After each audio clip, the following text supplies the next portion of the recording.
Yes, these are the OG ear spools. Hello, my friends. I am Joey from the Pre-Columbian Gentleman. And on this channel, we talk about Pre-Columbian art and the amazing cultures that made it. So basically, in the last video, we had a nice or cool comment where someone said those are the OG ear spools. And that video was talking about ancient ear spools from Mexico. And that's correct, they are. These, at least the ones in my collection, go back to about 200 BC, but they actually really go back to 1200 BC, where the Olmec culture wore them, and actually much earlier. So what I want to do is I want to talk a little bit more about ear spools and ear decorations, and then show you some more, some different examples that I have in my collection.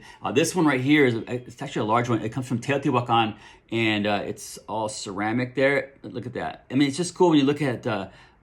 So this would be about 280 to 680, and just look at that, how fine it is, and just so thin walled. And then you have this really cool decoration here. It looks like kind of like it's like a little bar with geometric designs, and then like a scorpion. And look at how it would have looked. So this looks really similar to what's actually worn today and what you see. But it's really cool, and it would have been painted really bright colors on the inside, and just like really like kind of been really cool and distinctive. So again, we talked about ear spools. The reason why the ancients from Mesoamerica and Mexico decorated their ears was because the ears are considered conduits to spiritual energy, and as such should be decorated beautifully. So that's why they would decorate their ears with ear spools.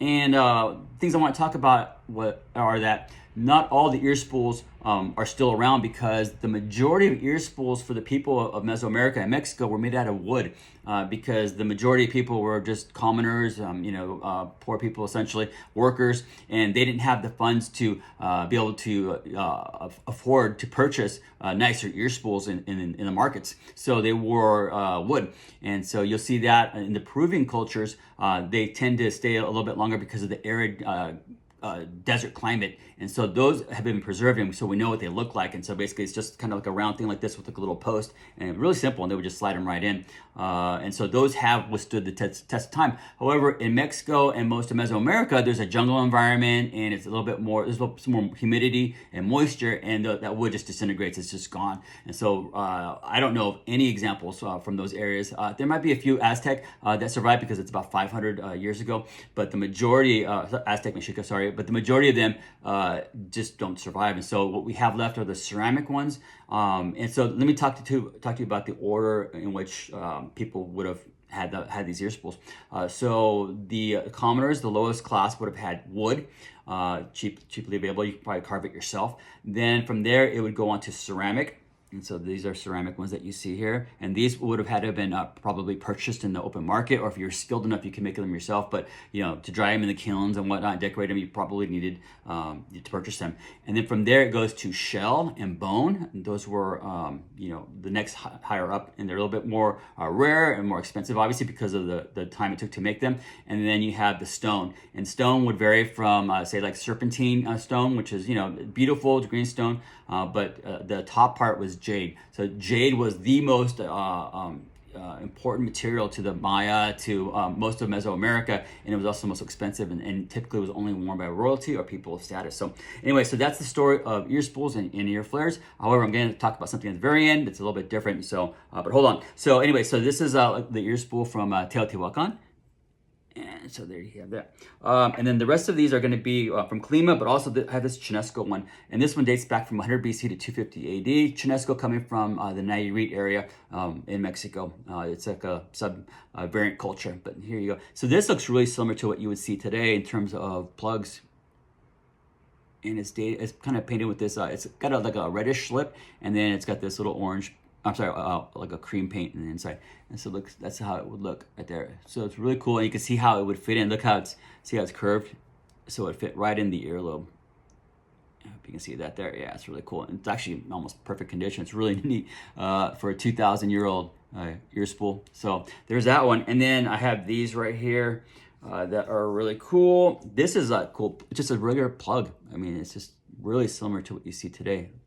And that's the back of it. So it was hollow. So it's actually really, really light. So you wouldn't even feel it once it was in. So it's just cool. You can see how it's got that indentation. That's how it would fit in the ear. You'd stretch the ear, and then it would slide right in and just down there all day. So really cool. And this is done in a blackware. Blackware is done by basically you still bake it in the kiln, but you reduce the you reduce the air, and so that makes it gives it this little black. The black slit. Okay, and then this next one, this is an interesting example. So this is really cool because it's got this cross. So this is, this is actually around the time Jesus entered into the world in 100 BC to 250 AD, and it's got a cross. And so the crosses have been used in Mesoamerica for different symbolism. Tree of life, that's what the Maya used them for, and also just that you see them sometimes in the Maya universe. It's a symbol of the Maya universe, but also used in different Mesoamerican cultures. And you can see how these are actually hollow. It's a hollow ear spool, but it was kind of carved out on that right there. And what's really cool and interesting about this is that this is actually a defect. So something happened during the process where they went to, before they actually fired it, and somebody maybe either pressed on it wrong or dropped it or something, but look, it's not usable because see how it's all weird right there? It got smashed a little bit before it went in. They still baked it anyway, and maybe thought they could try and use it.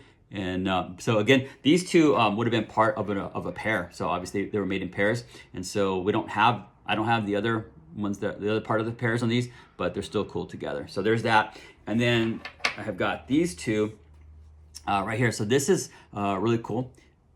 And it's like a modern hoop. It's a large one. It's like 2¼ inches in diameter. And really cool right there. And then I had this one here. So this is more of a child size, although it could be a smaller, younger adult. I know a lot of people were complaining in the last video, like, hey, I have child earrings or ear spools, but that's just kind of how it is. So look at the difference in size. So talk about stretching, huh? So that's cool. It looks kind of like what they wore in the 70s, right? The big old hoop earrings and everything. They're actually coming back to style. But yeah, so that's the difference right there. So anyway, guys, so these are the ear spools, but not all of Mesoamerica used ear spools. And I'm going to show you something. And the reason why we know that is because it's in the figures. The figures are so abstract and different from that area, but they show us what the outfits they wore and how they dressed and what they looked like, even though they're very abstract. But this is a Ixtlan del Rio figure from Nayarit, Mexico, 100 BC to 250 AD. And look, there's no ear spools. What do they have? They have earrings. See, they have these multi-strand earrings. Look at that right there, and a huge septum, piercing right there too. But look at that, huge earrings. And what were they made out of? My best guesstimate is because I haven't found any or seen any, but I'm sure they're out there. But I would think that they were made from this. These are from the same culture. These are what do you call it? Bracelets, but they're made out of shell, out of conch shell. And so what I think is that this is the bigger side. They're just basically just string cut and go down the conch shell. And so they get smaller to the end, and those would have been the earrings. And you just basically just take a piece off and then you just slide it right in.